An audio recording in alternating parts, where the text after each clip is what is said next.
ചോദ്യം number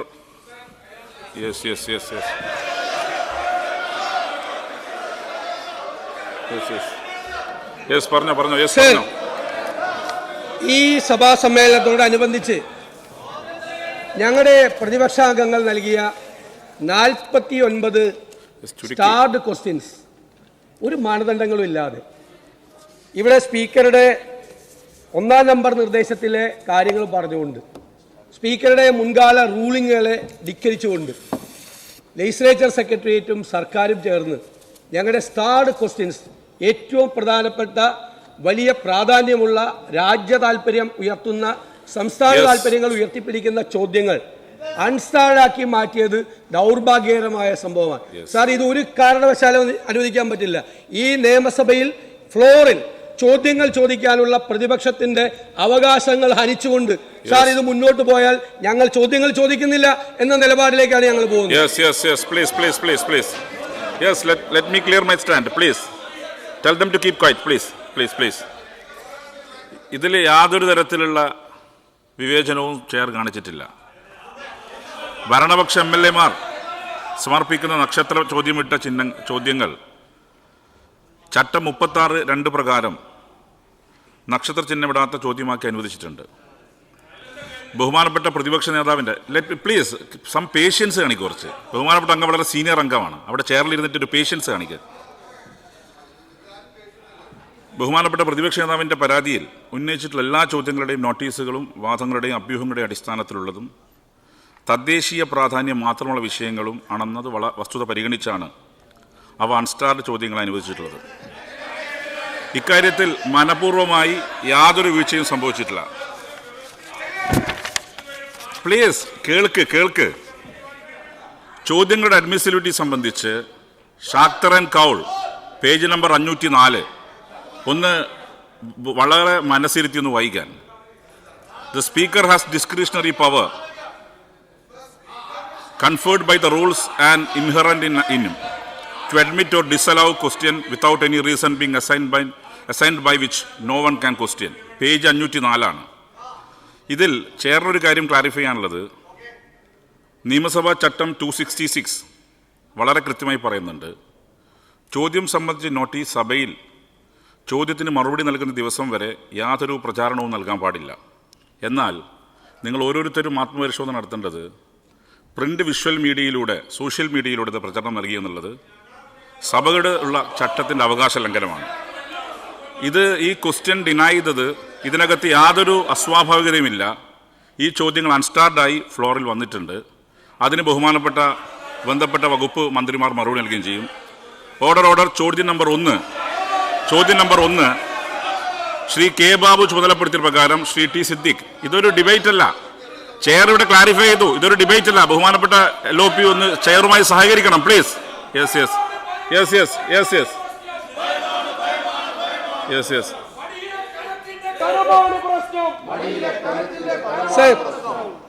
sir, ഇതിൽ പറഞ്ഞിരിക്കുന്നത് സഭയിൽ ഉന്നയിക്കാനുള്ള പൊതുപ്രാധാന്യം ഇല്ല, തദ്ദേശീയ പ്രാധാന്യം മാത്രമുള്ള ചോദ്യമാണ്, സഭാതലത്തിൽ വിശദമാക്കേണ്ട പ്രാധാന്യം ഇല്ല.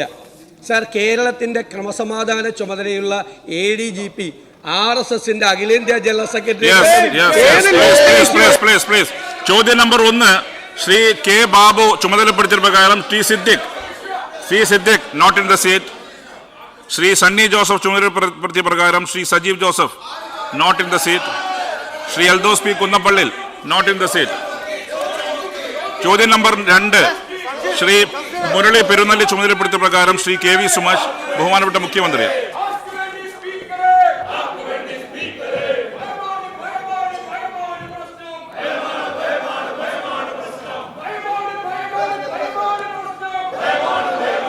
സർ,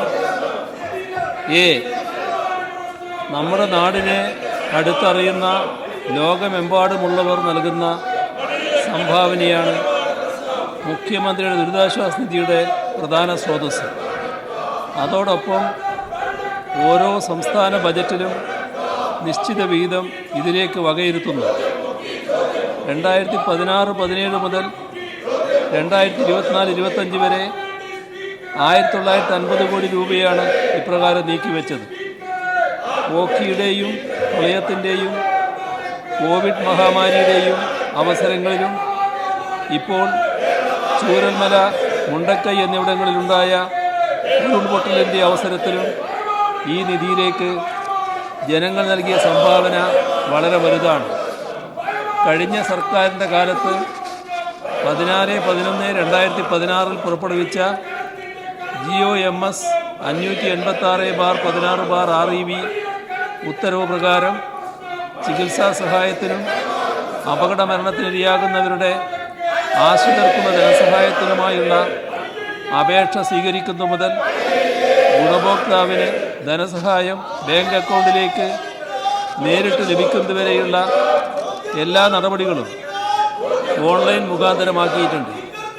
ഇതുവഴി സഹായധനം ലഭിക്കുന്നതിനുള്ള കാലതാമസം വൻതോതിൽ ഒഴിവാക്കാനായി. മുഖ്യമന്ത്രിയുടെ ദുരിതാശ്വാസ നിധിയിലേക്കുള്ള അപേക്ഷ cmo.kerala.gov.in എന്ന പോർട്ടൽ വഴി നേരിട്ട് സമർപ്പിക്കാം. ഇതിനു പുറമെ സംസ്ഥാനത്ത് പ്രവർത്തിക്കുന്ന എല്ലാ അക്ഷയ സെൻ്ററുകൾ മുഖേനയും അപേക്ഷ സമർപ്പിക്കാവുന്നതാണ്. ഇതിനായി എല്ലാ അക്ഷയ സെൻ്ററുകൾക്കും ലോഗിൻ ID നൽകിയിട്ടുണ്ട്.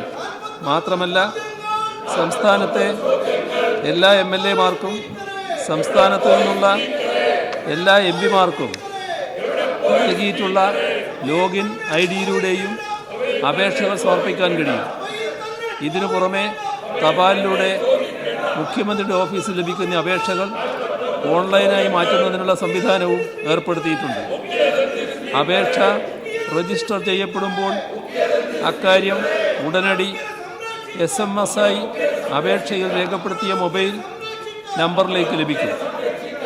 തുടർന്ന് അപേക്ഷ ഒരു ഓഫീസിൽ നിന്നും മറ്റൊരു ഓഫീസിലേക്ക് ഓൺലൈനായി അയക്കുമ്പോൾ അക്കാര്യവും SMS-ആയി അറിയിക്കുന്നു. തുക അനുവദിക്കുന്ന മുറയ്ക്ക് ആ വിവരവും SMS-ആയി ഗുണഭോക്താവിന് ലഭിക്കുന്നു. ഇതിനു പുറമെ അപേക്ഷയുടെ തൽസ്ഥിതി അതത് ഗുണഭോക്താവിന് പോർട്ടലിൽ ലഭിക്കും. 180042557211 എന്ന ടോൾ ഫ്രീ നമ്പറിൽ ഓഫീസ് സമയങ്ങളിൽ അപേക്ഷയുടെ തൽസ്ഥിതി അറിയാനും കഴിയും. അപേക്ഷകരുടെ അർഹത നിർണയിച്ച് അവ സമയബന്ധിതമായും കാര്യക്ഷമമായും പരിശോധിച്ചാണ് അവരുടെ ബാങ്ക് അക്കൗണ്ടിലേക്ക് സഹായധനം നേരിട്ട് ലഭ്യമാക്കുന്നത്. 10,000 രൂപ വരെ അനുവദിക്കാനുള്ള അധികാരം അതത് ജില്ലാ കളക്ടർമാർക്കാണ്. അതിനു മുകളിൽ 15,000 രൂപ വരെ റവന്യൂ വകുപ്പ് സ്പെഷ്യൽ സെക്രട്ടറിക്കും 25,000 രൂപ വരെ റവന്യൂ മന്ത്രിക്കും അനുവദിക്കാൻ കഴിയും. 3 ലക്ഷം രൂപ വരെ മുഖ്യമന്ത്രിയും. പ്രത്യേക പരിഗണന നൽകേണ്ട സാഹചര്യമുള്ള അപേക്ഷകൾ മന്ത്രിസഭ പരിശോധിച്ചുമാണ് സഹായധനം നിശ്ചയിക്കുന്നത്. അവയവമാറ്റ ശസ്ത്രക്രിയക്ക് 3 ലക്ഷം രൂപ വരെ മുഖ്യമന്ത്രിക്ക് അനുവദിക്കാവുന്നതാണ്. സർ ബി നാളിതുവരെ വിവിധ ഇനങ്ങളിലായി 2135.5 കോടി രൂപ വിതരണം ചെയ്തിട്ടുണ്ട്. സി രോഗിയുടെ കുടുംബ വാർഷിക വരുമാനം 2 ലക്ഷം രൂപയിൽ കവിയാൻ പാടുള്ളതല്ല. ചികിത്സിക്കുന്ന ആശുപത്രിയിൽ നിന്നും ഡോക്ടറുടെയും ആശുപത്രിയുടെയും സീലുള്ള രോഗത്തിൻ്റെ വിവരവും ചികിത്സയുടെ വിവരവും ചെലവായ തുകയും വ്യക്തമായി രേഖപ്പെടുത്തിയ മെഡിക്കൽ സർട്ടിഫിക്കറ്റ് ലഭ്യമാക്കണം. രോഗിയുടെ പേര് ഉൾപ്പെട്ടിട്ടുള്ള റേഷൻ കാർഡ്, രോഗിയുടെ ആധാർ, ബാങ്ക് പാസ്ബുക്ക് എന്നിവയുടെ വ്യക്തമായ പകർപ്പ് അപേക്ഷയോടൊപ്പം ഉണ്ടായിരിക്കണം. ഒരു തവണ തുക അനുവദിച്ചു കഴിഞ്ഞാൽ 2 വർഷം കഴിഞ്ഞ് മാത്രമേ വീണ്ടും തുക അനുവദിക്കുന്നത് പരിഗണിക്കുകയുള്ളൂ. എന്നാൽ അവയവമാറ്റ ശസ്ത്രക്രിയക്ക് ഈ നിബന്ധന ബാധകമല്ല. ജീവിതശൈലി രോഗങ്ങൾക്ക് മുഖ്യമന്ത്രിയുടെ ദുരിതാശ്വാസ നിധിയിൽ നിന്നും തുക അനുവദിക്കാറില്ല. മെഡിക്കൽ സർട്ടിഫിക്കറ്റ് പ്രകാരം 1 ലക്ഷം രൂപയിൽ കൂടുതൽ തുക ചെലവ് വരുന്ന പക്ഷം ബില്ലുകളും ചികിത്സാ രേഖകളും സമർപ്പിക്കേണ്ടതാണ്. ഡി ഏറ്റവും ദാരുണമായ ദുരന്തങ്ങളിൽ ഒന്നാണ് മേപ്പാടി പഞ്ചായത്തിലുണ്ടായത്. സമാനതകളില്ലാത്ത രക്ഷാപ്രവർത്തനങ്ങളും താൽക്കാലിക പുനരധിവാസ പ്രവർത്തനങ്ങളും സമയബന്ധിതമായി പൂർത്തിയാക്കി. ഒരു തരത്തിലുമുള്ള ആക്ഷേപങ്ങൾക്കും ഇട നൽകാതെയാണ് ഈ പ്രവർത്തനങ്ങളെല്ലാം നടന്നത്. ഇതിന് എല്ലാവരുടെയും സഹകരണവും പിന്തുണയും ഉണ്ടായി. അത് തകർക്കുക എന്ന ലക്ഷ്യത്തോടെ പുറത്തു വന്ന വ്യാജ വാർത്തകൾ ദുരിതാശ്വാസ നിധിയിലേക്ക് കൈയയച്ച് സംഭാവന നൽകുന്ന സാധാരണ ജനങ്ങളെ അതിൽ നിന്നും പിന്തിരിപ്പിക്കുക എന്ന ദുഷ്ടലാക്കോടുകൂടിയുള്ളതായിരുന്നു. തെറ്റായ വാർത്തയെന്ന് തിരിച്ചറിഞ്ഞ് ചില മാധ്യമങ്ങൾ അത് തിരുത്തുവാൻ തയ്യാറായി. ഇത്തരം വിവാദങ്ങൾ വഴി ദുരന്തത്തിനിരയായ മനുഷ്യരാണ് യഥാർത്ഥത്തിൽ ദ്രോഹിക്കപ്പെട്ടത്. നമ്മുടെ സംസ്ഥാനത്തിൻ്റെ പ്രത്യേക സാഹചര്യങ്ങൾക്കനുസൃതമായി പരമാവധി സഹായം ലഭിക്കാൻ തയ്യാറാക്കി നൽകിയ മെമ്മോറാണ്ടമാണ് ഇത്തരത്തിൽ വ്യാജ വാർത്ത വഴി വിചാരണ ചെയ്യപ്പെട്ടത്. ജനങ്ങളുടെ അതിജീവന പോരാട്ടങ്ങളെ തുരങ്കം വെക്കുന്ന തരത്തിലുള്ള ഇത്തരം വാർത്തകൾ നൽകുന്നതിൽ നിന്നും വിട്ടുനിൽക്കണമെന്ന് മാധ്യമങ്ങളോട് അഭ്യർത്ഥിച്ചിട്ടുമുണ്ട്. ബഹുമാനപ്പെട്ട പ്രതിപക്ഷ നേതാവ് ഒന്ന് പ്ലീസ് അംഗങ്ങളോട് പറയണം. ഏറ്റവും കൂടുതൽ ജനങ്ങളെ ബാധിക്കുന്ന വിഷയമാണ് ദുരിതാശ്വാസ നിധി. ഓരോ അംഗങ്ങളും നിങ്ങൾ ഓരോരുത്തരും ചികിത്സാ സഹായമായി. Shri K V Sumesh please.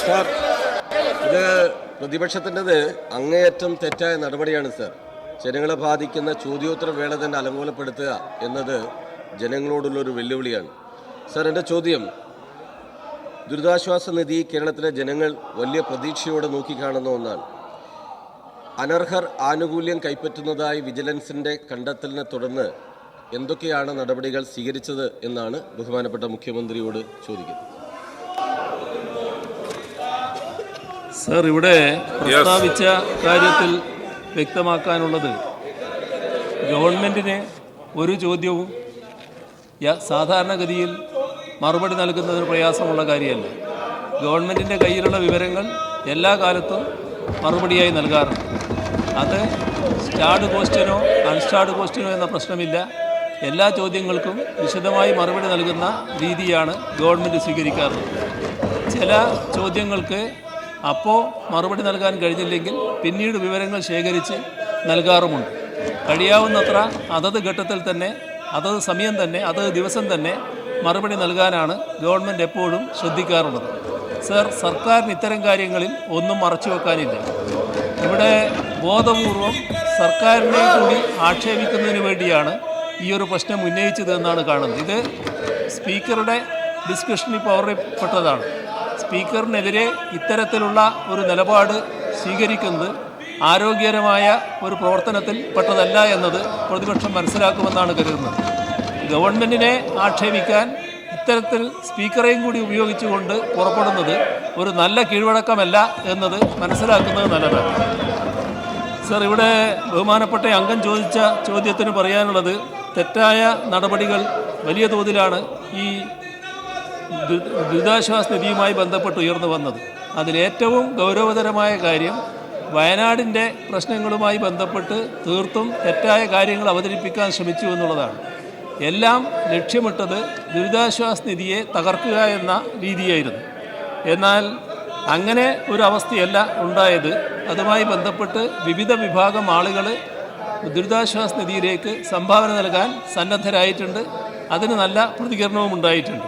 ഇതേവരെ പരിശോധിച്ചാൽ നമുക്ക് കാണാൻ കഴിയുക 513,50,36,051 രൂപ ദുരിതാശ്വാസ നിധിയിലേക്ക് ലഭിച്ചതായി കാണാൻ കഴിയും. 5/10/2024 വരെയാണിത്. Second question Shri K V Sumesh. Sir, വിജിലൻസിൻ്റെ കണ്ടെത്തലിൻ്റെ അടിസ്ഥാനത്തിൽ നടപടികൾ സുഗമവും സുതാര്യവുമാക്കുന്നതിന് പ്രത്യേകമായ പദ്ധതികൾ ആലോചിക്കുന്നുണ്ടോ എന്നതാണ് സാർ എൻ്റെ ചോദ്യം. തീർച്ചയായും ഇത്തരം കാര്യങ്ങൾ ആവർത്തിക്കാതിരിക്കാൻ ആവശ്യമായ കരുതൽ നമ്മളെല്ലാവരും സ്വീകരിക്കേണ്ടതുണ്ട്.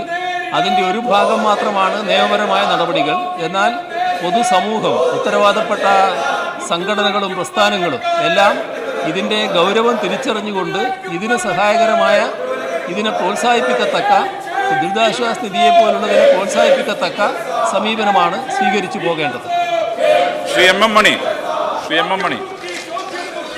സാർ, മുൻ UDF സർക്കാരിൻ്റെ കാലത്ത് ദുരിതാശ്വാസ നിധിയിൽ നിന്ന് ഫണ്ട് അനുവദിക്കുന്നതിന് ലഭിച്ച അപേക്ഷകളിൽ ധനസഹായം അനുവദിക്കുന്നതിന് ഉത്തരവായതിനു ശേഷം അനുവദിക്കാത്ത അപേക്ഷകൾ ഉണ്ടായിരുന്നോ?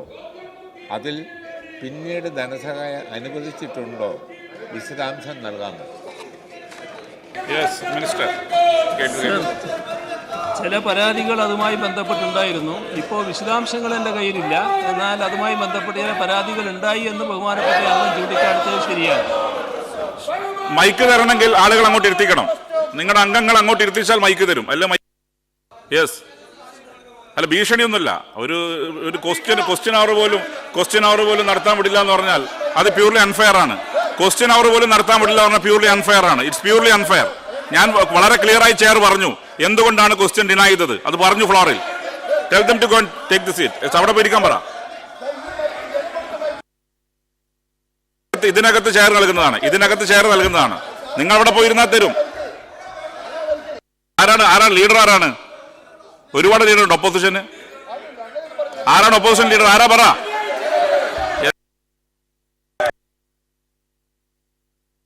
ശ്രീ വി ജോയ്.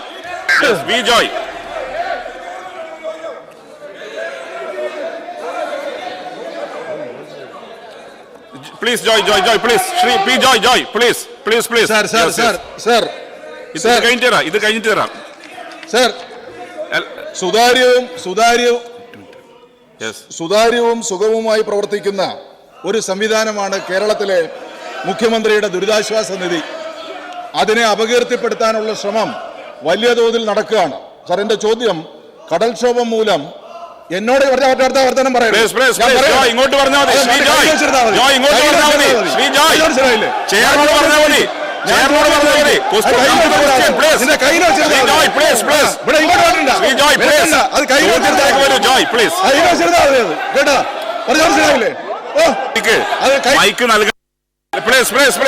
കടൽക്ഷോഭം മൂലം ജീവനോപാധികൾ നഷ്ടപ്പെടുന്നവർക്ക് ദുരിതാശ്വാസ നിധിയിൽ നിന്ന് പരമാവധി എത്ര രൂപയാണ് അനുവദിക്കുന്നത്? മത്സ്യബന്ധന വകുപ്പ് അനുവദിക്കുന്ന തുകയ്ക്ക് പുറമെ ഈ തുക അനുവദിക്കാൻ വ്യവസ്ഥയുണ്ടോ? ബഹുമാനപ്പെട്ട സി എം. സർ, മത്സ്യബന്ധന ഘട്ടത്തിൽ അപകടം പറ്റുന്ന മത്സ്യത്തൊഴിലാളികൾക്ക് സഹായം നൽകുന്നതിനുള്ള പദ്ധതി നേരത്തെ മുതൽ നമ്മുടെ സംസ്ഥാന നിലവിലുണ്ട്. അതിൻ്റെ ഭാഗമായുള്ള ഇൻഷുറൻസ് തുകയായിരുന്നു ലഭിച്ചുകൊണ്ടിരുന്നത്. എന്നാൽ ചില ഘട്ടങ്ങളിൽ അതീവ ദാരുണമായ ചില സംഭവങ്ങൾ ഉണ്ടാകാറുണ്ട്. ഈ തൊഴിലാളി ചിലപ്പോൾ അംഗമായി രജിസ്റ്റർ ചെയ്തിട്ടുണ്ടാവില്ല, ഇൻഷുറൻസിൻ്റെ പരിധിയിൽപ്പെട്ടിട്ടുണ്ടാവില്ല. യഥാർത്ഥത്തിൽ മത്സ്യബന്ധനത്തിന് പോവുകയും അപകടത്തിൽപ്പെടുകയും മരണം സംഭവിക്കുകയും ചെയ്യുന്നു. അത്തരം ചില ഘട്ടങ്ങളിൽ അവരെ സഹായിക്കേണ്ടത് മനുഷ്യത്വപരമായ സമീപനമാണ് എന്ന തിരിച്ചറിവോടെ ചില നടപടികൾ ഓരോ കേസിൻ്റെയും പ്രശ്നങ്ങൾ പരിശോധിച്ചുകൊണ്ട് ഉചിതമായ തരത്തിൽ തീരുമാനിക്കാൻ സർക്കാർ സന്നദ്ധമായിരുന്നു. അതിൻ്റെ ഭാഗമായി ദുരിതാശ്വാസ നിധിയിൽ നിന്നും സഹായം നൽകുന്ന സമീപനവും സ്വീകരിച്ചു വരുന്നുണ്ട്. ഏതായാലും ഫ്ലോറിൽ ഡോക്യുമെന്റ് ചെയ്യേണ്ടതാണല്ലോ. ചെയർ പറയാം. യെസ്. സാർ,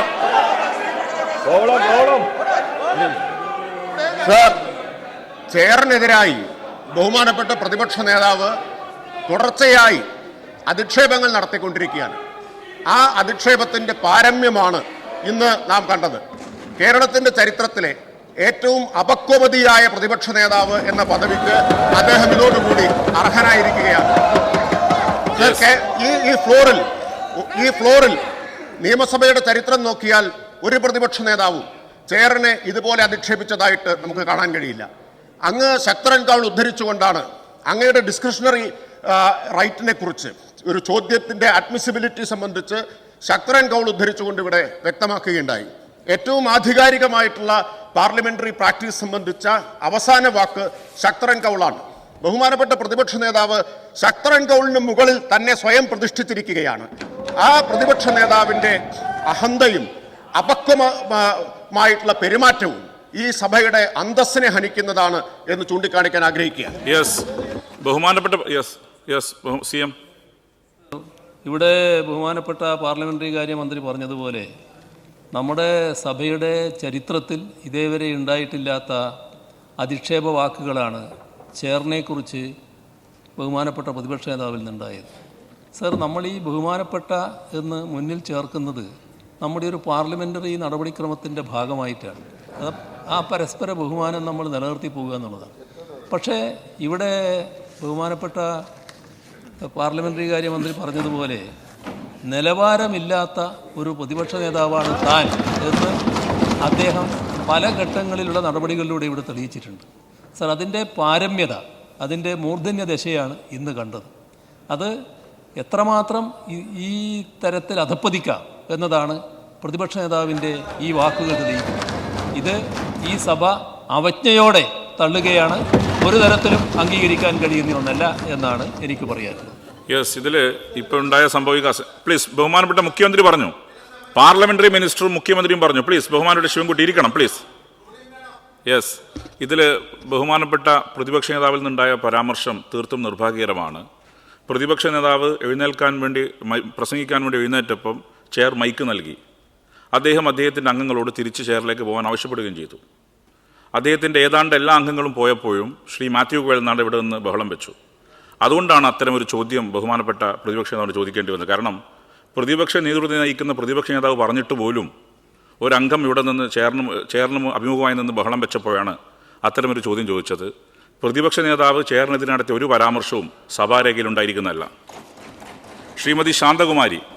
സർ, കേരളത്തിൽ വളരെ അഭിമാനത്തോടുകൂടി ഞാനിപ്പോൾ പറയുന്നത്, മുഖ്യമന്ത്രിയുടെ ദുരിതാശ്വാസ നിധിയുടെ ഭാഗമായി എൻ്റെ മണ്ഡലത്തിൽ ഏതാണ്ട് 2 കോടി രൂപയിലധികം സംഖ്യയാണ് ഈ പാവപ്പെട്ട മനുഷ്യർക്ക് വേണ്ടി ലഭ്യമായിട്ടുള്ളത്. കേരളത്തിൽ ഈ ബഹുമാനപ്പെട്ട പ്രതിപക്ഷ ജനങ്ങളുടെ കാര്യങ്ങൾ പോലും സംസാരിക്കാനുള്ള ഒരു വേദിയാണ് ക്വസ്റ്റ്യൻ അവർ, അതുപോലെ നിരസിക്കുന്നു. സർ, എൻ്റെ ചോദ്യം, ഇവിടെ നമ്മുടെ ഓഖി അതുപോലെ തന്നെ ചുഴലിക്കാറ്റ് പോലുള്ള ദുരന്തങ്ങൾ കേരളത്തിൽ ഉണ്ടായിട്ടുണ്ട്. അതുമായി ബന്ധപ്പെട്ടുകൊണ്ട് ധനസഹായമായി അതുപോലെ തന്നെ മരണപ്പെട്ടവരുടെയും കുടുംബങ്ങൾക്ക് വേണ്ടി ദുരിതാശ്വാസ നിധിയിൽ നിന്ന് എത്ര സംഖ്യയാണ് നൽകിയതെന്ന് ബഹുമാനപ്പെട്ട മുഖ്യമന്ത്രി മറുപടി പറയാമോ?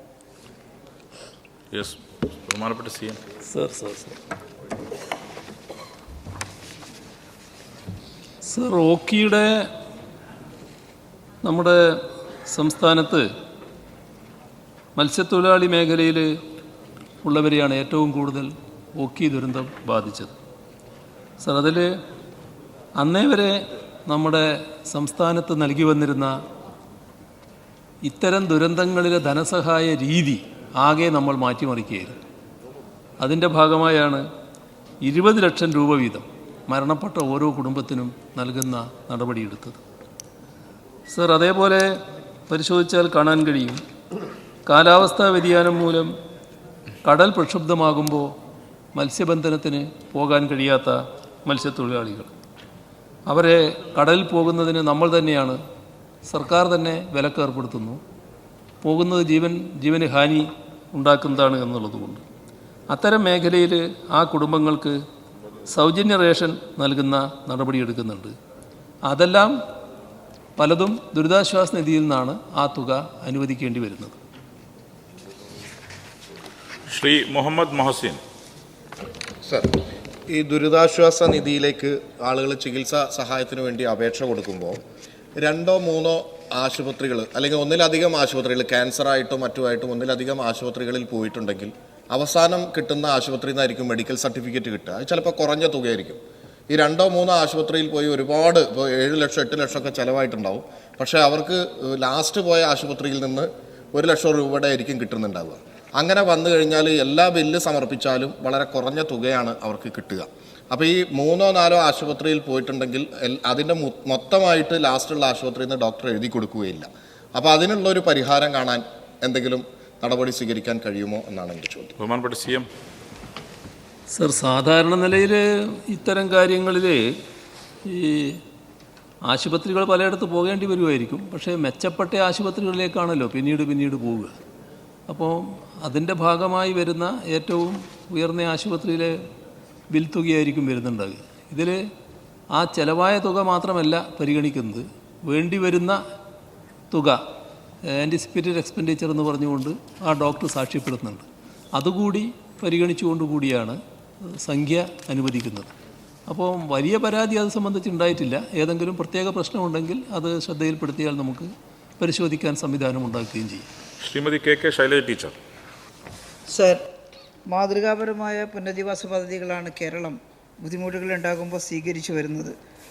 ഇതിൽ കഴിഞ്ഞ 2 വർഷക്കാലത്തെ 2018-19 പ്രളയവും ഓഖിയും എല്ലാം ഉണ്ടായപ്പോൾ നമ്മളത് വളരെ സ്തുത്യർഹമായ രീതിയിൽ പ്രശ്നങ്ങൾ പരിഹരിച്ചു.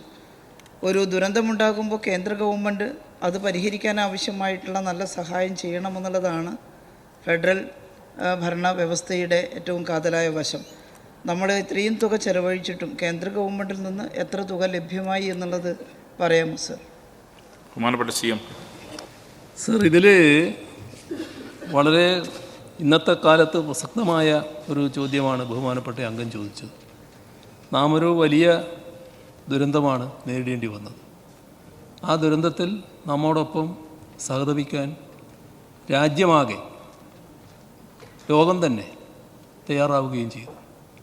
ഇന്ത്യൻ പ്രധാനമന്ത്രി തന്നെ ഇവിടെ വരികയും വലിയ സമയം നമ്മോടൊപ്പം അവിടെ ചെലവഴിക്കുകയും ചെയ്തു. ആ ദുരന്തബാധിതരോടൊപ്പം ചെലവഴിച്ചു. നമ്മൾ വലിയ തോതിലുള്ളൊരു പുനരധിവാസ പ്രക്രിയയാണ് അവിടെ ആരംഭിക്കുന്നത്. ആ കാര്യങ്ങളിൽ നല്ല സഹായം കേന്ദ്ര ഗവൺമെൻറ്റിന് ലഭ്യമാകണമായിരുന്നു. അത് പ്രധാനമന്ത്രി ഇവിടെ വന്നപ്പോൾ തന്നെ പറഞ്ഞു. അതിൻ്റെ ഭാഗമായുള്ള വിശദമായ നിവേദനം പിന്നെ കൊടുക്കുകയും ചെയ്തു. സാധാരണ ഇതിന് അംഗീകരിച്ച ഒരു നടപടിക്രമമുണ്ട്. ആ നടപടിക്രമം അനുസരിച്ച് തന്നെ കൃത്യമായ നിവേദനം കൊടുത്തു.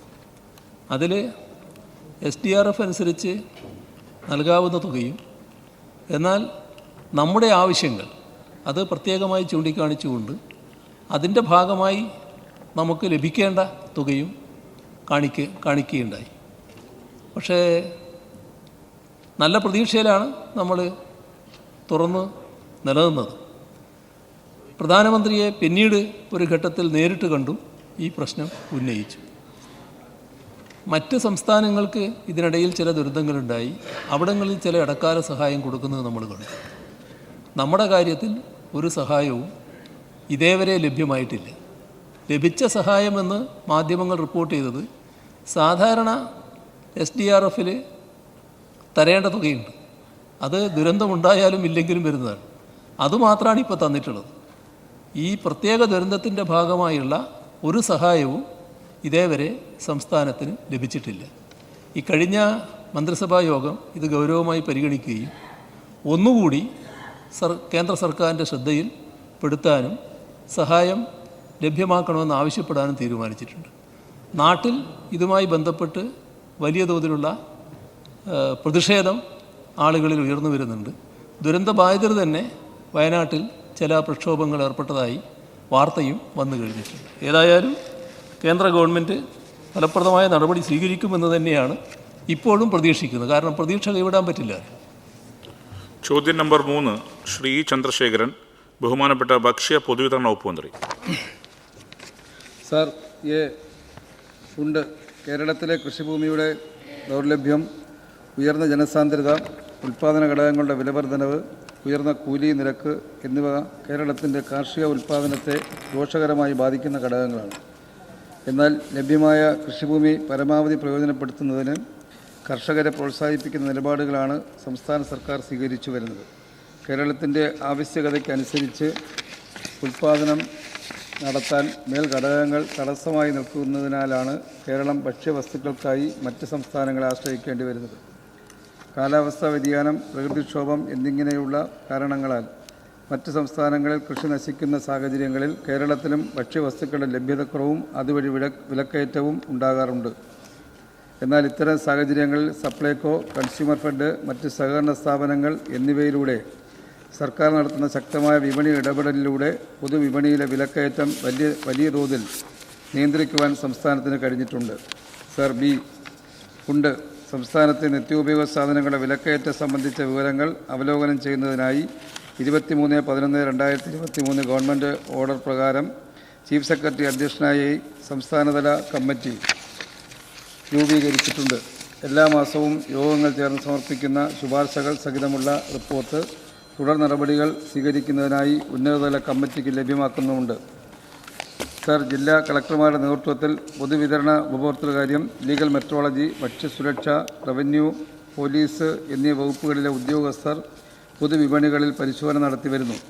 ഇക്കഴിഞ്ഞ ഓഗസ്റ്റ് മാസം ജില്ലകളിൽ 3450 പരിശോധനകൾ നടത്തിയതിൽ 372 ക്രമക്കേടുകൾ കണ്ടെത്തുകയും നടപടി സ്വീകരിക്കുകയും ചെയ്തിട്ടുണ്ട്. സർ, സംസ്ഥാന സർക്കാരിൻ്റെ സഹായത്തോടുകൂടി സപ്ലൈകോ നടത്തിവരുന്ന വിപണി ഇടപെടൽ മൂലം 13 അവശ്യ സാധനങ്ങൾ സപ്ലൈകോ ഔട്ട്ലെറ്റുകൾ വഴി സബ്സിഡി നൽകി പൊതുവിപണിയേക്കാൾ ശരാശരി 25% വിലക്കുറവിൽ വിതരണം നടത്തിവരുന്നു. കൂടാതെ സംസ്ഥാനത്തെ ജനങ്ങൾ കൂടുതലായി ഉപയോഗിക്കുന്ന ഇനം അരി റേഷൻ കടകൾ വഴി കൂടുതൽ അളവിൽ വിതരണം നടത്തിയത് സംസ്ഥാനത്തെ അരിവില പൊതുവിപണിയിൽ ഉയരുന്നത് തടയാൻ സാധിച്ചിട്ടുണ്ട്. സാർ, ടേബിൾ ചെയ്യുന്നോ മിനിസ്റ്റർ? ബാക്കി ടേബിൾ ചെയ്യാം. Okay, thank you. Shri Chandrasekharan. Sir, എൻ്റെ ചോദ്യം, ഈ ഓണക്കാലത്ത് സപ്ലൈകോയുടെ ആഭിമുഖ്യത്തിൽ എത്ര ഉത്സവ ചന്തകളാണ് സംസ്ഥാനത്ത് ആരംഭിച്ചത്? ഇവയിലുൾപ്പെടെ സെപ്റ്റംബർ മാസത്തെ സബ്സിഡി ഇതര വിറ്റുവരവ് എത്രയെന്നും ഈ മാസത്തിൽ പൊതുവിൽ സപ്ലൈകോയ്ക്കുണ്ടായ വിപണി ഇടപെടൽ ബാധ്യത എത്രയെന്നും വ്യക്തമാക്കാം. സർ, ഈ ഓണക്കാലത്ത് സെപ്റ്റംബർ 5 മുതൽ 14 വരെയുള്ള തീയതികളിൽ എല്ലാ ജില്ലകളിലും 10 മുതൽ 14 വരെയുള്ള തീയതികളിൽ എല്ലാ നിയോജക മണ്ഡലങ്ങളിലും പ്രത്യേക ഉത്സവ ചന്തകൾ സംഘടിപ്പിച്ചു. ഉത്സവ ചന്തകളിൽ ആകെ 4.3 കോടി രൂപയുടെ വിൽപ്പനയാണ് നടന്നത്. ഇതിൽ 2.35 കോടി രൂപ സബ്സിഡി സാധനങ്ങളുടെയും 1.67 കോടി രൂപ സബ്സിഡി ഇതര സാധനങ്ങളുടെയും വിൽപ്പനയാണ്. സെപ്റ്റംബർ മാസത്തിൽ സപ്ലൈകോയുടെ ആകെ വിറ്റുവരവ് 164.48 കോടി രൂപയാണ്. ഇതിൽ 81.78 കോടി രൂപ സബ്സിഡി വിൽപ്പന ഇനത്തിൽ ഉള്ളതാണ്. ഇതിലൂടെ ഏകദേശം 25 കോടി രൂപയുടെ വിപണി ഇടപെടൽ ബാധ്യത സപ്ലൈകോയ്ക്ക് ഉണ്ടായിട്ടുണ്ട്. Second question. സാർ, ഓണക്കാലത്തെ പൊതുവിപണിയിൽ അരിവില വർധനമുണ്ടാകാതെ പിടിച്ചു നിർത്തുന്നതിന് സർക്കാർ വിജയിച്ചതായി പൊതുവെ വിലയിരുത്തപ്പെട്ടിട്ടുണ്ട്. ഇതിനായി സർക്കാർ എന്തെല്ലാം ഇടപെടലുകളാണ് നടത്തിയിട്ടുള്ളത്? കൂടാതെ ഓണക്കാലത്ത് സംസ്ഥാനത്തിന് കേന്ദ്രം അധിക ഭക്ഷ്യവിഹിതം അനുവദിച്ചിട്ടുണ്ടോ? ഈ വിധത്തിലുള്ള മറ്റെന്തെങ്കിലും സഹായം കേന്ദ്രത്തിൻ്റെ ഭാഗത്തുനിന്നുണ്ടായിട്ടുണ്ടോ? NFSA നിയമപ്രകാരം സംസ്ഥാനത്തെ 57% വരുന്ന മുൻഗണനേതര വിഭാഗത്തിന് റേഷന് അർഹതയില്ല എന്നാണ്. എന്നാൽ കേന്ദ്രം അനുവദിക്കുന്ന പരിമിതമായ ട്രേഡ് ഓവർ വിഹിതത്തിൽ നിന്നും മുൻഗണനേതര വിഭാഗങ്ങൾക്കും സംസ്ഥാന സർക്കാർ ഭക്ഷ്യധാന്യം വിതരണം നടത്തി വരികയാണ്. കേന്ദ്ര സർക്കാരിൽ നിന്നും കിലോയ്ക്ക് 8 രൂപ 30 പൈസയ്ക്ക് ലഭിക്കുന്ന അരി 4 രൂപ നിരക്കിൽ നീല കാർഡുകാർക്ക് ആളൊന്നിന് 2 കിലോ വീതം, വെള്ളക്കാർഡുകാർക്ക് അതത് മാസങ്ങളിലെ ലഭ്യതയ്ക്കനുസരിച്ചും സംസ്ഥാന സർക്കാർ നൽകി വരികയാണ്. ഇതിന് പുറമെ ഈ ഓണക്കാലത്ത് ഈ മുൻഗണനേതര വിഭാഗങ്ങൾക്ക് കാർഡൊന്നിന് 10 കിലോ അരി സ്പെഷ്യലായി നൽകുകയുണ്ടായി. സർ, സംസ്ഥാന സർക്കാർ നിരന്തരമായി ആവശ്യപ്പെട്ടിട്ടും ഓണക്കാലത്ത് പോലും അധിക ഭക്ഷ്യധാന്യ വിഹിതം അനുവദിക്കാനോ ഒരു ഭക്ഷ്യക്കമ്മി സംസ്ഥാനം എന്നത് പരിഗണിച്ച് മറ്റെന്തെങ്കിലും ഇളവുകൾ നൽകാനോ നിർഭാഗ്യവശാൽ കേന്ദ്ര സർക്കാർ തയ്യാറായിട്ടില്ല. ശ്രീ മുഹമ്മദ് മോസിൻ. സർ, നമ്മുടെ ഈ സർക്കാർ പ്രതിസന്ധി കാലത്ത് ജനങ്ങളെ ഏറ്റവും ബുദ്ധിമുട്ടനുഭവിക്കുന്ന ജനങ്ങളെ ചേർത്ത് പിടിക്കുന്ന സർക്കാരാണ്. ഈ ഓണക്കാലത്ത് സമൂഹത്തിലെ ഏറ്റവും ബുദ്ധിമുട്ടനുഭവിക്കുന്ന ആളുകളെ സഹായിക്കുന്നതിന് വേണ്ടി, അവരുടെ ഓണം ആഘോഷപൂർവ്വമാക്കുന്നതിന് വേണ്ടി സൗജന്യ ഭക്ഷ്യ കിറ്റ് ഏതൊക്കെ വിഭാഗത്തിനാണ് സർക്കാർ കൊടുത്തത്? ഈ ഇനത്തിൽ സർക്കാരിന് എത്ര രൂപ ചെലവ് വന്നിട്ടുണ്ട്? ഓരോ വിഭാഗത്തിനും എത്ര വീതം കിറ്റുകളാണ് വിതരണം ചെയ്തത് എന്നാണ് എൻ്റെ ചോദ്യം. സർ, എല്ലാ AAY കാർഡ് ഉടമകൾക്കും പെർമിറ്റുള്ള ക്ഷേമസ്ഥാപനങ്ങളിലെ താമസക്കാരിൽ 4 പേർക്ക് ഒരു കിറ്റ് എന്ന നിരക്കിലും വയനാട്ടിലെ ദുരന്തബാധിത മേഖലയിലെ എല്ലാ കാർഡ് ഉടമകൾക്കും സൗജന്യ ഭക്ഷ്യക്കിറ്റ് വിതരണം നടത്തിയിട്ടുണ്ട്. സാർ, ഈ ഇനത്തിൽ സർക്കാർ 34.29 കോടി രൂപ ചെലവഴിച്ചിട്ടുണ്ട്. AAY വിഭാഗത്തിന് 5,59,046 കിറ്റുകളും വയനാട്ടിലെ ദുരന്തബാധിത മേഖലയിൽ 1,390 കിറ്റുകളും ക്ഷേമസ്ഥാപനങ്ങൾക്ക് 8,006 കിറ്റുകളുമാണ് വിതരണം ചെയ്തിട്ടുള്ളത്. ശ്രീ VR സുനിൽകുമാർ. സർ, പൊതുവിതരണ ശൃംഖലയെ വൈവിധ്യവൽക്കരിക്കാനും റേഷൻ വ്യാപാരികൾക്ക് മികച്ച വരുമാനം ഉറപ്പുവരുത്താനും ആരംഭിച്ച കെ സ്റ്റോർ പദ്ധതിയുടെ പുരോഗതി വ്യക്തമാക്കാമോ? സംസ്ഥാനത്ത് നിലവിൽ എത്ര കെ സ്റ്റോറുകൾ പ്രവർത്തിച്ചു വരുന്നു? റേഷൻ ഇതര ഉൽപ്പന്നങ്ങളുടെ വിപണനത്തിലൂടെയും അനുബന്ധ സേവനത്തിലൂടെയും കെ സ്റ്റോറിലുണ്ടായ വിറ്റുവരവ് എത്രയെന്ന് വ്യക്തമാക്കണം. സർ, സംസ്ഥാനത്ത് ആകെ 1,201 കെ സ്റ്റോറുകളാണ് ഇപ്പോൾ നിലവിലുള്ളത്. 2024 ഓഗസ്റ്റ് മാസം വരെ റേഷൻ ഇതര ഉൽപ്പന്നങ്ങളുടെ വിപണനത്തിലൂടെയും അനുബന്ധ സേവനങ്ങളിലൂടെയും കെ സ്റ്റോറുകളിൽ 8,97,00,000 രൂപ വിറ്റ് വരവുണ്ടായിട്ടുണ്ട് sir. Shri CC Mukundan. Sir, ഒരു വർഷക്കാലമായി റേഷൻ കടയിലൂടെ പഞ്ചസാര ലഭിക്കാത്ത സാഹചര്യം ഉണ്ടായിട്ടുണ്ട്. അശ്രദ്ധയിൽപ്പെട്ടിട്ടുണ്ടോ? മഞ്ഞ റേഷൻ കാർഡുകൾക്ക് മാത്രം അനുവദിച്ചു നൽകിയിരുന്ന പഞ്ചസാര വിതരണം നിലച്ചുപോയതിൻ്റെ കാരണം വ്യക്തമാക്കാമോ? ഇതിനെ പുനരാരംഭിക്കാനുള്ള നടപടി സ്വീകരിക്കാമോ? Yes minister. സർ, ബഹുമാനപ്പെട്ട അംഗം പറഞ്ഞ വിഷയം വളരെ ശരിയായ ഒരു വിഷയമാണ്. കഴിഞ്ഞ ഒരു വർഷക്കാലമായി സംസ്ഥാനത്തെ മഞ്ഞ കാർഡ് ഉടമകൾക്ക് റേഷൻ കടയിലൂടെ പഞ്ചസാര വിതരണം നടത്തി പോകാൻ കഴിയാത്തൊരു സ്ഥിതിയാണ്. പൊതുവിതരണ വകുപ്പ് ആവശ്യപ്പെടുന്നത് പ്രകാരം സപ്ലൈകോ വിപണിയിൽ നിന്നും പഞ്ചസാര വാങ്ങിയാണ് ഇതിനായി നൽകിയിരുന്നത്. 2023 സെപ്റ്റംബർ വരെ ഇപ്രകാരം പഞ്ചസാര വിതരണം നടത്തിയിരുന്നു. മഞ്ഞ കാർഡ് ഉടമകൾക്ക് AAY 21 രൂപ നിരക്കിൽ 1 കിലോ പഞ്ചസാരയാണ് പ്രതിമാസം വിതരണം ചെയ്തു വന്നിരുന്നത്. പൊതുവിപണിയിൽ നിന്നും കിലോഗ്രാമിന് 42 രൂപ നിരക്കിൽ വാങ്ങിയാണ് സപ്ലൈകോ പൊതുവിതരണ വകുപ്പിന് നൽകുന്നത്. ഇതിൽ 18.18 രൂപ കേന്ദ്ര സബ്സിഡിയായി സപ്ലൈകോയ്ക്ക് ലഭിക്കുന്നുണ്ട്. പഞ്ചസാര വിൽപ്പനയിലൂടെ ലഭിക്കുന്ന 21 രൂപയിൽ 50 പൈസ റേഷൻ വ്യാപാരികൾക്ക് കമ്മീഷനായി നൽകുകയാണ്. ബാക്കി 20 രൂപ 50 പൈസ കേന്ദ്ര സബ്സിഡിയായ 18 രൂപ 50 പൈസയും ഉൾപ്പെടെ 39 രൂപ മാത്രമാണ് സപ്ലൈകോയ്ക്ക് തിരിച്ചു ലഭിക്കുന്നത്. അതായത് 1 കിലോഗ്രാമിന് 3 രൂപ നഷ്ടം സഹിച്ചാണ് സപ്ലൈകോ പൊതുവിതരണ വകുപ്പിന് നൽകി വരുന്നത്. ഇത്തരത്തിൽ നഷ്ടം സഹിച്ച് പഞ്ചസാര വിതരണം ചെയ്യാൻ കഴിയില്ലെന്ന് സപ്ലൈകോ അറിയിച്ചതിൻ്റെ അടിസ്ഥാനത്തിൽ റേഷൻ കടകളിലൂടെ വിതരണം ചെയ്യുന്ന പഞ്ചസാരയുടെ വില പരിഷ്കരിക്കുന്നതിന് സർക്കാർ പരിശോധിച്ച് വരികയാണ് സർ.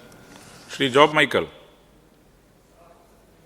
സപ്ലൈകോയുടെ വിതരണക്കാർക്കുണ്ടായ കാലതാമസം മൂലം കഴിഞ്ഞ മാസം ചങ്ങനാശ്ശേരി താലൂക്കിൽ റേഷൻ വിതരണം തടസ്സപ്പെടുകയുണ്ടായി. അങ്ങ് ഇടപെട്ട് അതിന് പരിഹാരം കാണുകയും ചെയ്തു. എന്നാൽ ഈ മാസവും മൊത്തവിതരണക്കാരുടെ കാലതാമസം മൂലം വീണ്ടും വിതരണം തടസ്സപ്പെടാൻ സാധ്യതയുണ്ട്. അങ്ങയുടെ അടിയന്തര ഇടപെടൽ ഉണ്ടാകുമോ എന്നുള്ളതാണ് എൻ്റെ ചോദ്യം. സർ, ബഹുമാനപ്പെട്ട അംഗം ശ്രദ്ധയിൽപ്പെടുത്തിയ വിഷയം ഗൗരവമായി പരിഗണിച്ച് അതിനാവശ്യമായ ഇടപെടൽ നടത്തുന്നതാണ് sir. Shri KD Prasenan. Sir, കേരളീയരുടെ ഏറ്റവും പ്രധാനപ്പെട്ട ഭക്ഷ്യവസ്തു അരിയാണ്. ആ അരി വളരെ വ്യാപകമായി വില കുറച്ച് നൽകുന്ന ഒരു നാട് കൂടിയാണ് കേരളം. റേഷൻ കടകളിലൂടെ മറ്റ് സംസ്ഥാനത്തു നിന്നും ഇല്ലാത്ത രൂപത്തിൽ എല്ലാ കാർഡ് ഉടമകൾക്കും അരി എത്തിച്ചു കൊടുക്കാൻ പരിശ്രമിക്കുകയും ചെയ്യുന്നുണ്ട്. അതുപോലെ തന്നെ രാജ്യത്ത് ഏറ്റവും കൂടുതൽ നെല്ലിന് വില നൽകുന്നത് കേരളമാണ്. സംസ്ഥാന ഗവൺമെൻറ് പ്രത്യേക പണം നൽകിക്കൊണ്ടാണ് വില കൂട്ടിക്കൊടുക്കുന്നത്. എന്നാൽ നെല്ല് സംഭരണവുമായി ബന്ധപ്പെട്ട് ചില പുതിയ മാനദണ്ഡങ്ങൾ ഇപ്പോൾ പത്രങ്ങളിൽ അല്ലെങ്കിൽ നമ്മുടെ സർക്കുലറുകളിൽ വന്നുകൊണ്ടിരിക്കുന്നുണ്ട്. കൃഷിക്കാരുടെ നെല്ല് പാടശേഖരത്തിൽ ഒരു കേന്ദ്രത്തിൽ കൊണ്ടുവരണം എന്ന നിലയ്ക്ക് ഒരു സർക്കുലറാണ് പ്രചരിപ്പിച്ചുകൊണ്ടിരിക്കുന്നത് മാധ്യമങ്ങൾ. അതിൽ വല്ല വസ്തുതയുണ്ടോ? കൃഷിക്കാർ ഉൽപ്പാദിപ്പിക്കുന്ന നെല്ല് അവരവരുടെ സംഭരണ സ്ഥലങ്ങളിലെത്തി സംഭരിക്കുന്ന പഴയ സ്ഥിതി തന്നെ തുടരുമോ എന്നതിനെ സംബന്ധിച്ച് വ്യക്തമാക്കണം. സർ, ബഹുമാനപ്പെട്ട അംഗം സൂചിപ്പിച്ച വിഷയം വളരെ ഗൗരവമേറിയ ഒരു പ്രശ്നമാണ് കേരളത്തെ സംബന്ധിച്ച്. നെല്ല് സംഭരണത്തിന് പുതിയ മാനദണ്ഡങ്ങളാണ് കേന്ദ്ര ഗവൺമെൻറ് അടിക്കടി കൊണ്ടുവരുന്നത്. നമ്മുടെ ഒരു രീതി അനുസരിച്ച് നെല്ല് ഉൽപ്പാദിപ്പിക്കുന്ന പാടങ്ങളിൽ പോയി കൃഷിക്കാരിൽ നിന്ന് നേരിട്ട് നെല്ല് സംഭരിക്കുന്ന ഒരു രീതിയാണ് കഴിഞ്ഞ വർഷങ്ങളായി നമ്മൾ തുടരുന്നത്. എന്നാൽ കേന്ദ്ര ഗവൺമെൻറ് മണ്ടികളിൽ ഉൽപ്പാദിപ്പിക്കുന്ന നെല്ലെത്തിച്ച് അവിടെ നിന്ന് സംഭരിക്കുന്ന അത് കൃത്യമായി അവർക്ക് നിരീക്ഷിക്കാൻ കഴിയുന്ന സംവിധാനത്തോടു കൂടി സംഭരിക്കുന്ന ഒരു രീതിയാണ് അവർ നിർദ്ദേശിക്കുന്നത്. എന്തായാലും ആ വിഷയത്തെ സംബന്ധിച്ച് കേന്ദ്ര ഗവൺമെൻറ്റിൻ്റെ ശ്രദ്ധയിൽപ്പെടുത്തിയിട്ടുണ്ട്. നമ്മുടെ പ്രയാസങ്ങൾ, നമ്മുടെ പാടത്തിൻ്റെ പ്രത്യേകതയും അതിനനുസരിച്ചുള്ള ചില സാഹചര്യങ്ങളുമെല്ലാം ശ്രദ്ധയിൽപ്പെടുത്തിയിട്ടുണ്ട്. അതെന്തായാലും ചർച്ചയിലൂടെ പരമാവധി പരിഹരിക്കാനും കൃഷിക്കാർക്ക് പ്രയാസകരമാകുന്ന വിഷയങ്ങളെ പരമാവധി ഒഴിവാക്കിയെടുത്തുകൊണ്ട് നെല്ല് സംഭരണം സുഗമമാക്കാനുള്ള നടപടി സ്വീകരിക്കുന്നതാണ്. ചോദ്യം നമ്പർ 4 ശ്രീ തിരുവഞ്ചൂർ രാധാകൃഷ്ണൻ. ബഹുമാനപ്പെട്ട മുഖ്യമന്ത്രി Thiruvanchoor Radhakrishnan not in the seat. Doctor Mathew Kuzhalnadan not in the seat. Shri Sanish Kumar Joseph not in the seat. Shri CR Mahesh not in the seat. ചോദ്യം നമ്പർ 5 ശ്രീ PP സുമോദ്. ബഹുമാനപ്പെട്ട മുഖ്യമന്ത്രി. ബഹുമാനപ്പെട്ട മുഖ്യമന്ത്രി. സർ, A തീരുമാനിച്ചിരുന്നു.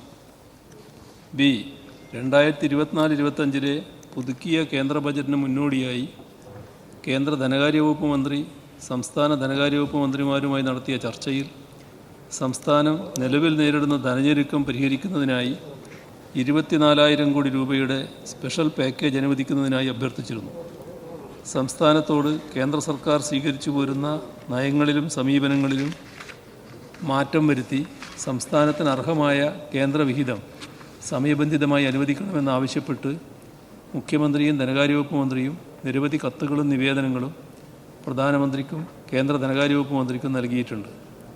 സംസ്ഥാനം ഉന്നയിച്ചിട്ടുള്ള പ്രധാനപ്പെട്ട ആവശ്യങ്ങൾ താഴെ പറയുന്നവയാണ്.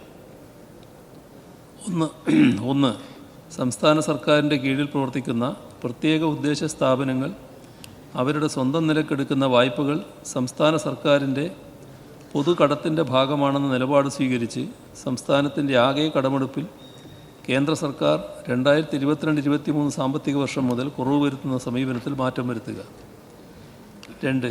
ഭരണഘടനയുടെ ആർട്ടിക്കിൾ 293(3), 293(4) എന്നിവയ്ക്കനുസൃതമായി 2017 ആഗസ്റ്റിന് മുൻപ് നിലനിന്നിരുന്ന പോലെ കണക്കിനത്തിലെ പബ്ലിക് അക്കൗണ്ടിലെ നീക്കിയിരിപ്പും പൊതുമേഖലാ സ്ഥാപനങ്ങളുടെ വായ്പകളും സംസ്ഥാനത്തിൻ്റെ കടമെടുപ്പ് നിർണ്ണയിക്കുന്നതിൽ നിന്നും ഒഴിവാക്കുക. 3. സംസ്ഥാനങ്ങൾക്ക് GST നഷ്ടപരിഹാരം ലഭ്യമാക്കുന്നതിനുള്ള കാലയളവ് 5 വർഷത്തേക്ക് ദീർഘിപ്പിക്കുക. 4. സംസ്ഥാനങ്ങളും കേന്ദ്ര സർക്കാരും തമ്മിൽ പങ്കിടുന്ന GST വരുമാന വിഭജനത്തിൻ്റെ അനുപാതം 50:50 നിന്ന് 60:40 ഉയർത്തുക. 5. കേന്ദ്രം പിരിച്ചെടുക്കുന്ന സെസ്, സർചാർജ് എന്നിവ ഘട്ടം ഘട്ടമായി നിർത്തലാക്കുക. 6.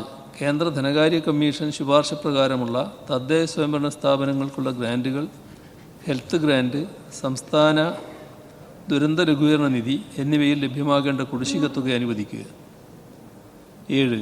ഏഴാമത് UGC ശമ്പള പരിഷ്കരണം നടപ്പിലാക്കിയതുമായി ബന്ധപ്പെട്ട് ലഭ്യമാകേണ്ട കുടിശ്ശിക തുക അനുവദിക്കുക. 8. കേന്ദ്രാവിഷ്കൃത പദ്ധതികളുടെ നിലവിലെ കേന്ദ്ര സംസ്ഥാന വിഹിതത്തിൻ്റെ അനുപാതം 60:40 നിന്ന് 75:25 ഉയർത്തുക. 9.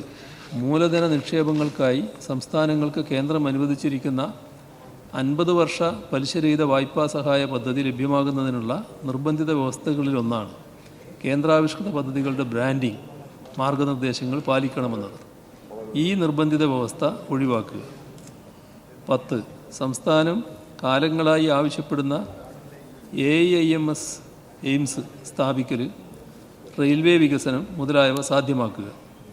കൂടാതെ GST കൗൺസിൽ ഉൾപ്പെടെയുള്ള യോഗങ്ങളിൽ കേരളം കേന്ദ്രത്തിൻ്റെ വിവേചനപരമായ നടപടികൾക്കെതിരെ ശക്തമായ നിലപാട് രേഖപ്പെടുത്തിയിട്ടുണ്ടെങ്കിലും IGST വരുമാനത്തിൽ 10-11% വാർഷിക വർധനവ് രേഖപ്പെടുത്തിയിട്ടുണ്ടെങ്കിലും IGST വാർഷിക വർധനവ് 3% മാത്രമേ ഉണ്ടായിരുന്നുള്ളൂവെന്നും ഈ അപാകത പരിഹരിക്കണമെന്നും ബഹുമാനപ്പെട്ട ധനകാര്യമന്ത്രി 53ാമത് GST കൗൺസിൽ യോഗത്തിൽ ആവശ്യപ്പെട്ടിട്ടുണ്ട്. Sir, C. കേന്ദ്രാവിഷ്കൃത പദ്ധതിയുമായി ബന്ധപ്പെട്ട് കേന്ദ്ര സർക്കാരിൽ നിന്നും സംസ്ഥാനത്തിന് ലഭിക്കേണ്ട വിഹിതം റിലീസ് ചെയ്യുന്നത് സംബന്ധിച്ച വിവരങ്ങൾ പ്രത്യേകമായി പരിശോധിച്ചിട്ടുണ്ട്. കേന്ദ്രാവിഷ്കൃത പദ്ധതികളിൽ കേന്ദ്ര സർക്കാർ അനുശാസിക്കുന്ന ബ്രാൻഡിംഗ്, നെയിമിംഗ് മാർഗനിർദ്ദേശങ്ങൾ സംസ്ഥാനം പാലിക്കുന്നില്ല എന്ന കാരണമുയർത്തി മൂലധന നിക്ഷേപങ്ങൾക്ക് കേന്ദ്ര സർക്കാർ പലിശരഹിത വായ്പയിലൂടെ അനുവദിക്കുന്ന പ്രത്യേക സഹായ പദ്ധതിയുടെ ഭാഗം 1-ന് 2023-24 സാമ്പത്തിക വർഷം ലഭ്യമാക്കേണ്ട 1925 കോടി രൂപ കേന്ദ്ര സർക്കാർ അനുവദിച്ചിട്ടില്ല.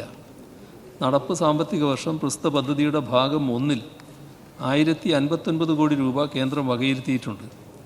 എന്നാൽ ബ്രാൻഡിംഗ്, നെയിമിംഗ് മാർഗനിർദ്ദേശങ്ങൾ സംസ്ഥാന സർക്കാർ പൂർണ്ണമായും പാലിക്കാത്ത സാഹചര്യത്തിൽ നടപ്പ് സാമ്പത്തിക വർഷത്തെ 1059 കോടി രൂപ നാളിതുവരെയും റിലീസ് ചെയ്ത് നൽകിയിട്ടില്ല. ഇതിനു പുറമെ ബ്രാൻഡിംഗ്, നെയിമിംഗ് കാരണമുയർത്തി NHM പദ്ധതിക്ക് 2023-24 സാമ്പത്തിക വർഷം ലഭ്യമാക്കേണ്ട 636.88 കോടി രൂപ കേന്ദ്രവിഹിതം കേന്ദ്ര സർക്കാർ അനുവദിച്ചിരുന്നില്ല. എന്നാൽ NHM പദ്ധതിക്കായി കേന്ദ്ര സർക്കാർ അനുശാസിക്കുന്ന ബ്രാൻഡിംഗ്, നെയിമിംഗ് മാർഗനിർദ്ദേശങ്ങൾ നടപ്പിലാക്കി വരുന്ന സാഹചര്യത്തിൽ നടപ്പ് സാമ്പത്തിക വർഷത്തിൽ കേന്ദ്ര സർക്കാർ മേപ്പടി പദ്ധതിക്കായി നാളിതുവരെ ആകെ 240.92 കോടി രൂപ അനുവദിച്ചിട്ടുണ്ട്. PM ശ്രീ പദ്ധതിയുടെ ധാരണാപത്രം ഒപ്പിടുന്നത് സംബന്ധിച്ച വിഷയം സംസ്ഥാന സർക്കാരിൻ്റെ പരിഗണനയിലാണ്. സമഗ്ര ശിക്ഷ കേരളം എന്ന കേന്ദ്രാവിഷ്കൃത പദ്ധതിക്ക് കേന്ദ്ര വിദ്യാഭ്യാസ മന്ത്രാലയത്തിൽ നിന്നും 2024-25 സാമ്പത്തിക വർഷത്തിൽ ലഭിക്കേണ്ടിയിരുന്ന കേന്ദ്രവിഹിതം ഇതുവരെയും അനുവദിച്ചിട്ടില്ലാത്ത സാഹചര്യത്തിൽ സംസ്ഥാന വിഹിതമായ 98 കോടി രൂപ മുൻകൂറായി മേപ്പടി പദ്ധതിയുടെ SNA അക്കൗണ്ടിലേക്ക് നൽകിയിട്ടുണ്ട്. 15ാം ധനകാര്യ കമ്മീഷൻ കാലയളവിൽ 2023-24 വരെ ഹെൽത്ത് സെക്ടർ ഗ്രാൻഡ് ഇനത്തിൽ ആകെ 411.37 കോടി രൂപയും ELB ഗ്രാൻഡ് ഇനത്തിൽ ആകെ 143.32 കോടി രൂപയും കേന്ദ്രത്തിൽ നിന്ന് ലഭിക്കാനുണ്ട്. Sir, D. സംസ്ഥാനത്തിൻ്റെ ന്യായമായ ആവശ്യങ്ങളോട് കേന്ദ്ര സർക്കാർ അനുവർത്തിച്ചു വരുന്ന സമീപനങ്ങൾ വിദ്യാഭ്യാസം, ആരോഗ്യമേഖല, അടിസ്ഥാന സൗകര്യ വികസനം തുടങ്ങി എല്ലാ മേഖലകളെയും സാരമായി ബാധിച്ചിട്ടുണ്ട്. പ്രളയം, കോവിഡ് മഹാമാരി തുടങ്ങിയ വിപത്തുകളിൽ നിന്നും കരകയറാത്ത സംസ്ഥാനത്തിന് GST നഷ്ടപരിഹാരം ലഭ്യമാകാത്തതും വായ്പാപരിധിയിലുണ്ടായ വെട്ടിക്കുറവും വളരെ പ്രതികൂലമായി ബാധിച്ചിട്ടുണ്ട്. ഭവന നിർമ്മാണത്തിനായുള്ള കേന്ദ്രാവിഷ്കൃത പദ്ധതികളിൽ വർഷങ്ങളായി സംസ്ഥാനത്തിന് വളരെ കുറഞ്ഞ വീതമാണ് ലഭിക്കുന്നത്. വാർദ്ധക്യകാല പെൻഷൻ ഉൾപ്പെടെയുള്ള സാമൂഹ്യ സുരക്ഷാ പെൻഷനുകളുടെയും ആരോഗ്യരംഗത്തെ പദ്ധതികളുടെയും കേന്ദ്രവിഹിതം വളരെ കുറവാണ്. നെല്ല് സംഭരണം, റേഷൻ വിതരണം, മരുന്നുകൾക്ക് നൽകേണ്ട വിഹിതം തുടങ്ങിയ വിവിധ പദ്ധതികളിൽ സംസ്ഥാനം ചെലവഴിച്ച തുക കേന്ദ്ര സർക്കാരിൽ നിന്നും ലഭ്യമാകേണ്ടതുണ്ട്. 2024 ഫെബ്രുവരി മാസം മുതലുണ്ടായ വരൾച്ചയുടെ ഫലമായുണ്ടായ കൃഷിനാശത്തിന് കേന്ദ്ര സർക്കാരിൽ നിന്നും നഷ്ടപരിഹാര തുക ഇതുവരെ ലഭിച്ചിട്ടില്ല. ഇത് കാർഷിക മേഖലയിൽ വളരെയധികം പ്രതിസന്ധി സൃഷ്ടിച്ചിട്ടുണ്ട്. കൂടാതെ കേന്ദ്രാവിഷ്കൃത പദ്ധതികളിൽ കേന്ദ്ര സർക്കാർ അനുശാസിക്കുന്ന ബ്രാൻഡിംഗ്, നെയിമിംഗ് മാർഗനിർദ്ദേശങ്ങൾ സംസ്ഥാന സർക്കാർ പൂർണ്ണമായും പാലിക്കാത്ത സാഹചര്യത്തിൽ കേന്ദ്രവിഹിതം ലഭ്യമാകാനുണ്ട്. ഇത് ആരോഗ്യ മേഖലയെ പ്രതികൂലമായി ബാധിച്ചിട്ടുണ്ട്. കേന്ദ്ര സർക്കാർ സംസ്ഥാനത്തിന് അനുവദിക്കുന്ന വിഹിതങ്ങളിലും ഗ്രാൻറ്റുകളിലും ആനുകൂല്യങ്ങളിലും വന്ന കുറവ് പരിഹരിക്കാൻ സ്പെഷ്യൽ പാക്കേജ് അനുവദിക്കണമെന്ന് സംസ്ഥാനം കേന്ദ്ര സർക്കാരിനോട് ആവശ്യപ്പെട്ടിട്ടുണ്ടെങ്കിലും പ്രസ്തുത പാക്കേജ് ലഭ്യമായിട്ടില്ല. ശ്രീ PP സുമോദ്. സർ, കഴിഞ്ഞ 3 വർഷമായി കേന്ദ്ര സർക്കാർ കേരളത്തെ സാമ്പത്തികമായി പ്രയാസപ്പെടുന്ന സാഹചര്യമാണുള്ളത്.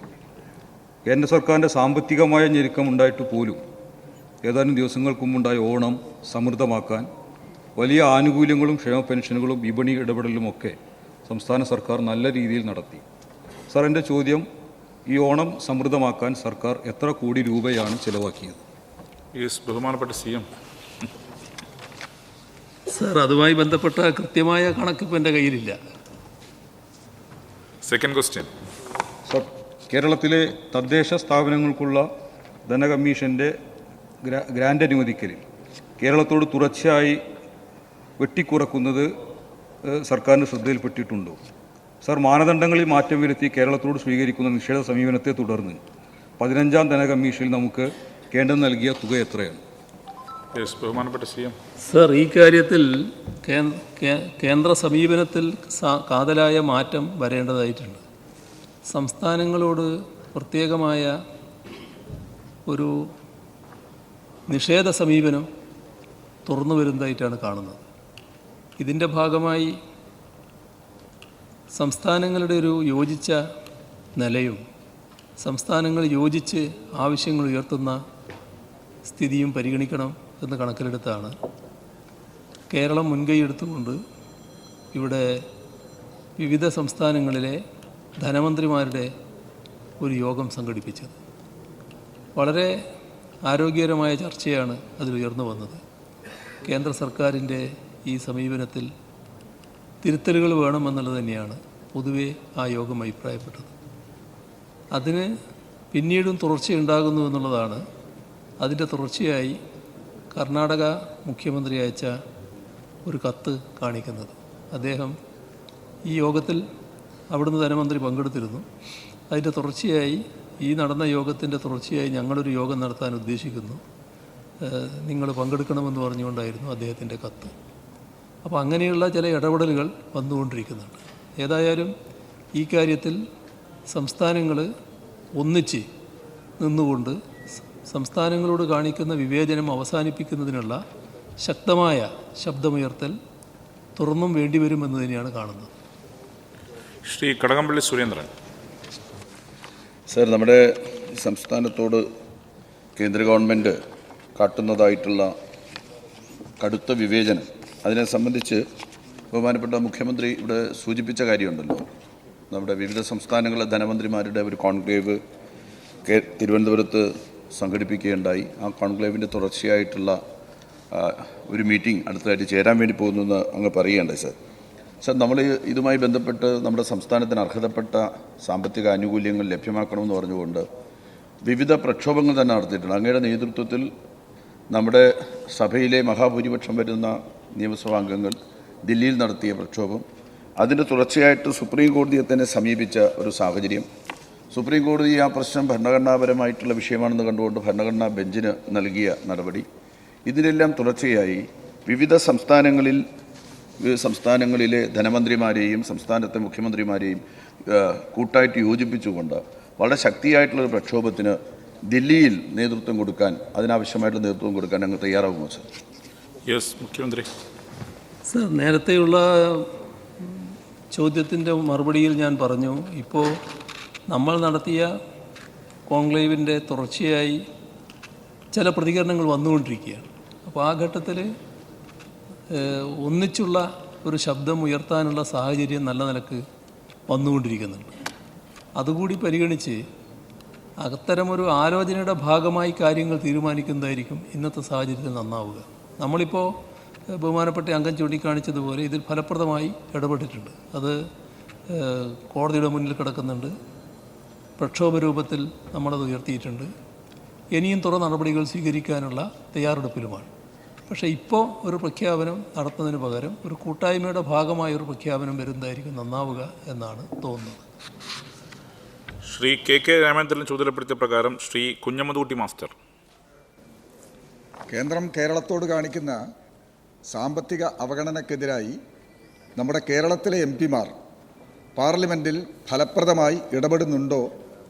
അങ്ങനെ ഇടപെടിക്കുന്നതിന് വേണ്ടി സംസ്ഥാന സർക്കാർ എന്തെല്ലാം നടപടികൾ സ്വീകരിച്ചിട്ടുണ്ട് എന്ന് വിശദീകരിക്കാമോ? ബഹുമാനപ്പെട്ട CM.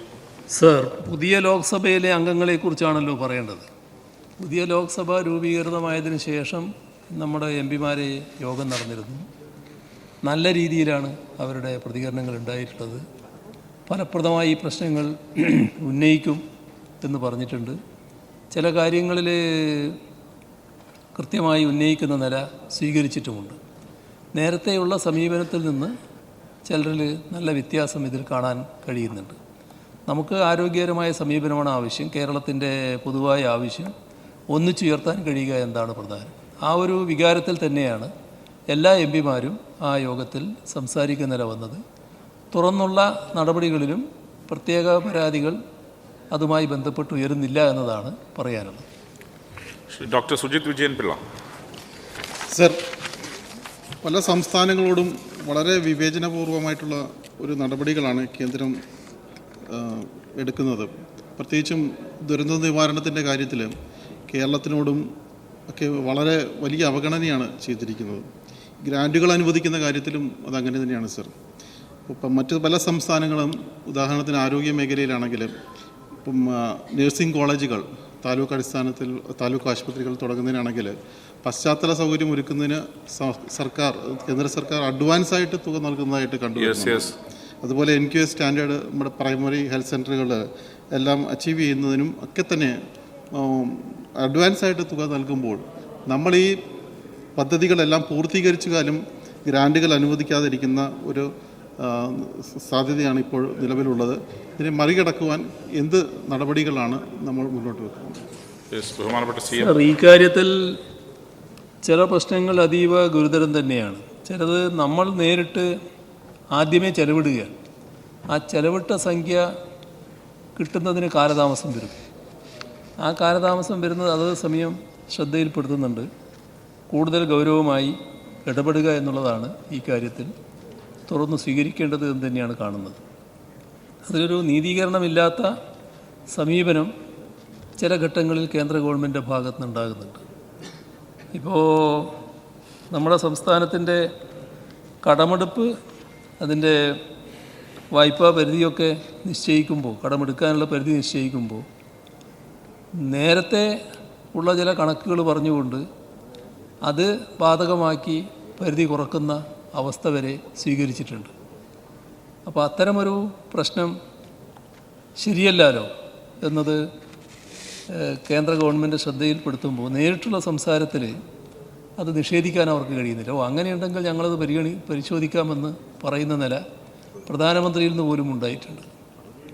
ഏതായാലും അതിൻ്റെ തുടർച്ചയായി ഇത്തരം കാര്യങ്ങൾ ആവശ്യമായ മാറ്റം വേണമെന്ന് പറഞ്ഞുകൊണ്ടുള്ള ഇടപെടൽ നമ്മുടെ ധനമന്ത്രിയുടെ ഭാഗത്ത് നിന്ന് തുടർച്ചയായി ഉണ്ടാകുന്നുണ്ട്. അതിൻ്റെ ശ്രമം നമ്മൾ നടത്തിക്കൊണ്ടിരിക്കുകയാണ്.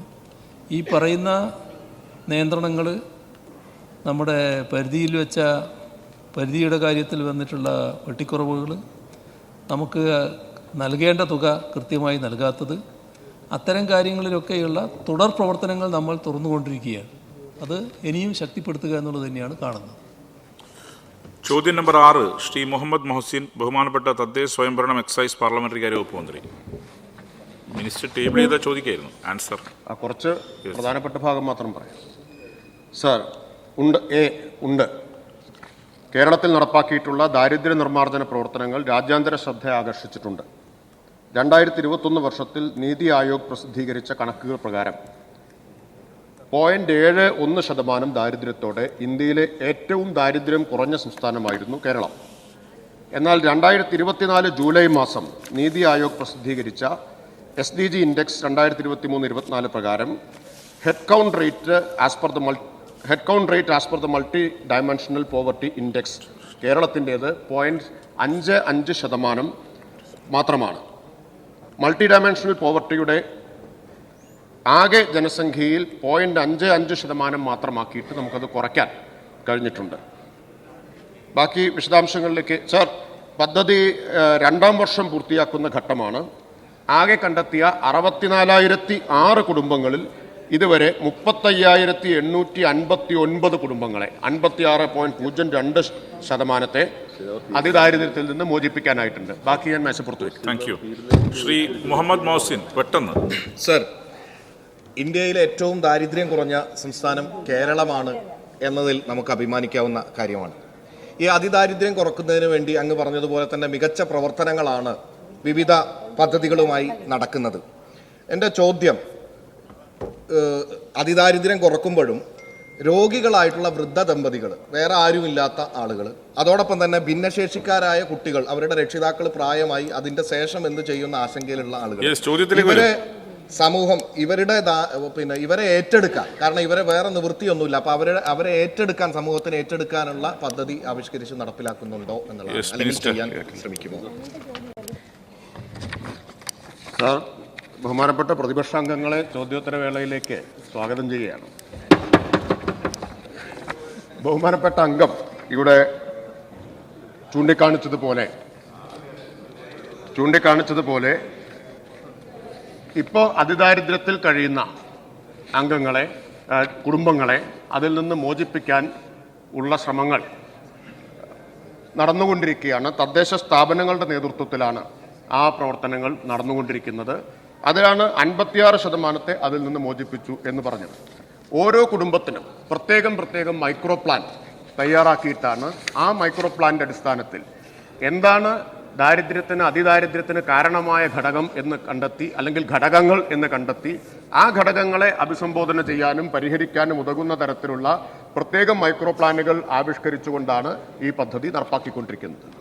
Second question please. സർ, നമ്മുടെ തൊഴിലുറപ്പ് പദ്ധതി പോലെ തന്നെ യുവാക്കൾക്ക് തൊഴിൽ, ഇപ്പോൾ ഇതര സംസ്ഥാനത്തു നിന്നൊക്കെ ആളുകൾ വരുന്നുണ്ട്. അപ്പോൾ യുവാക്കൾക്ക് തൊഴിൽ ഉറപ്പാക്കുന്നതിന് വേണ്ടി തൊഴിലുറപ്പ് പദ്ധതി മാതൃകയിലുള്ള ഒരു പദ്ധതി തയ്യാറാക്കുമോ, അതിന് ഭഗത് സിംഗിന്റെ പേരിടുമോ എന്നുള്ളതാണ് എൻ്റെ ചോദ്യം. സർ, ഇന്ത്യയിൽ നഗര തൊഴിലുറപ്പ് പദ്ധതി ആദ്യമായി നടപ്പാക്കിയ സംസ്ഥാനം കേരളമാണ്. ഗ്രാമീണ തൊഴിലുറപ്പിൻ്റെ അതേ മാതൃകയിൽ നഗരങ്ങളിലെ ദരിദ്രർക്ക് വേണ്ടിയാണ് നഗര തൊഴിലുറപ്പ് പദ്ധതി നടപ്പാക്കിയിട്ടുള്ളത്. പിന്നീട് 1-2 സംസ്ഥാനങ്ങൾ ഈ കേരള മാതൃക പിന്തുടരാൻ ശ്രമിച്ചിട്ടുണ്ടെങ്കിലും നാം നടപ്പാക്കിയതുപോലെ സമഗ്രമായിട്ട് നടപ്പാക്കാനായിട്ടില്ല. അപ്പോൾ ഇപ്പോൾ 2 തൊഴിലുറപ്പ് പദ്ധതികളുണ്ട്. ഒന്ന് മഹാത്മാഗാന്ധി ഗ്രാമീണ തൊഴിലുറപ്പ് പദ്ധതി, പിന്നെ കേരളത്തിൻ്റെ തനതായ നഗര തൊഴിലുറപ്പ് പദ്ധതി. മാത്രമല്ല സർ, ട്രൈബൽ മേഖലയിൽ, ആദിവാസി മേഖലയിൽ ട്രൈബൽ പ്ലസ് എന്ന പേരിൽ 200 ദിവസം തൊഴിൽ കൊടുക്കുന്ന പദ്ധതിയും കേരളം മാത്രമാണ് ഇന്ത്യയിൽ നടപ്പാക്കിയിട്ടുള്ളത്. തൊഴിലുറപ്പ് പദ്ധതിയുടെ നടത്തിപ്പിൽ ആകെ 8 മാനദണ്ഡങ്ങൾ എടുത്താൽ 4-ലും ഇന്ത്യയിൽ 1-ാമത് കേരളമാണ്, ബാക്കി 4-ൽ 2-ാമതും കേരളമാണ്. ഏറ്റവും മികച്ച നിലയിൽ ഈ പദ്ധതി നടപ്പാക്കുന്ന സംസ്ഥാനമാണ് കേരളം. അപ്പോൾ പുതിയൊരു പദ്ധതിയുടെ ആവശ്യം ഇപ്പോൾ വരുന്നില്ല. ഓർഡർ ചോദ്യോത്തരങ്ങൾ അവസാനിച്ചിരിക്കുന്നു.